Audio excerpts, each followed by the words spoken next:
Stop à la culpabilisation, stop à la victimisation. Il y a 3 catégories de personnes dans la vie. Première catégorie, les coupables qui se sentent responsables de tout. La culpabilité interne est forte, mais pas toujours consciente. Cela peut créer un profond mal-être, une dévalorisation de soi, une incapacité d'agir. Deuxième catégorie, les victimes qui se plaignent toujours, c'est toujours la faute de l'autre. Ils sont incapables de se remettre en question. Ils projettent leur culpabilité vers l'extérieur, donc ils s'en libèrent en partie.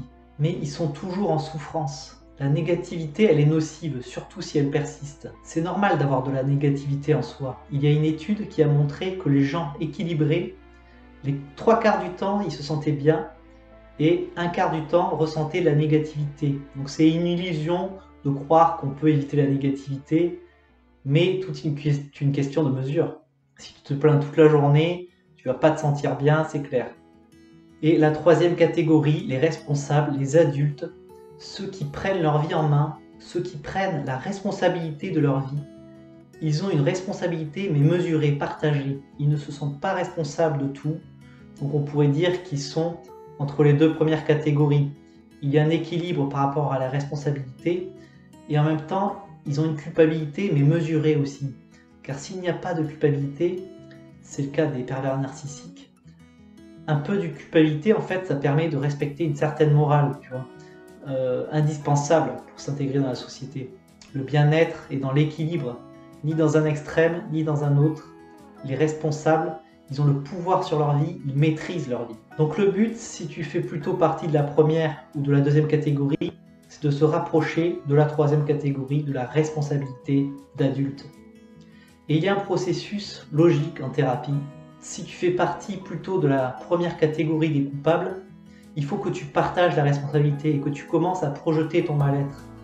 Tu n'es pas responsable de tous les problèmes du monde, tu n'es pas responsable de tes souffrances, il faut reconnaître aussi ces souffrances, et tu n'en es pas responsable totalement. Tu as eu une éducation particulière, tu as eu un passé particulier, tu as eu une histoire familiale particulière aussi. Et si tu fais partie de la deuxième catégorie, au contraire, il faut que tu arrives à te remettre en question et que tu reprennes tes responsabilités. Et peut-être que tu fasses la paix avec ton passé. Les parents, ils ont eu aussi une éducation particulière. Ils ont fait ce qu'ils ont pu avec les codes qu'ils ont appris. C'est grâce à eux que tu vis. En psychanalyse, on dit que l'enfant doit normalement introjecter le bon côté de ses parents en lui, car tes parents t'ont forcément apporté des choses positives. Le passé, nos racines, doivent être un tremplin dans notre vie. C'est notre socle. C'est important de se réconcilier avec notre histoire familiale, voire même s'y intéresser, renouer le lien, se rejoindre dans ses difficultés, dans ses traumatismes du passé, peut-être et se respecter et s'aimer car on partage les mêmes valeurs, les mêmes blessures. On peut partager les forces aussi de notre lignée familiale. La culpabilité forte, c'est la base de tous les problèmes dans la névrose. Ça empêche de passer à l'action alors que certains agissent facilement. Il y a forcément une angoisse mêlée à cette culpabilité qui fait souffrir et qui empêche de vivre sereinement. C'est la base de mon travail en thérapie.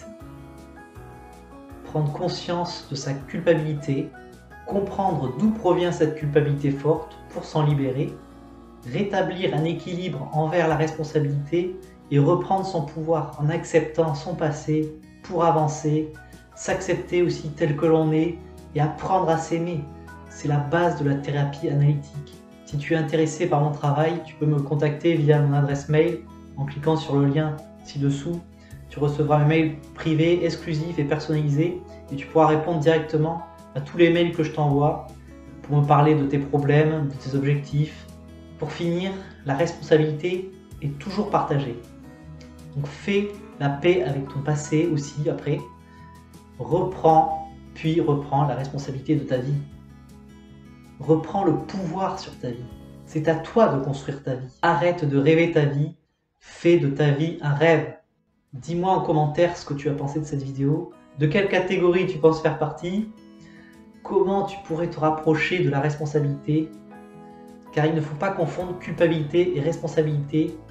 La culpabilité forte est surtout issue de l'enfance, alors que la responsabilité est celle de l'adulte.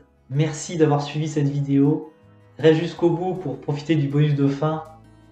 Je t'envoie plein d'amour, plein d'inspiration. Prends soin de toi. À bientôt l'ami. Chacun a la possibilité de se remettre en question, de remettre en question ses croyances du passé qui ne sont plus adaptées. Chacun a la possibilité de se libérer de sa culpabilité de l'enfance pour devenir adulte.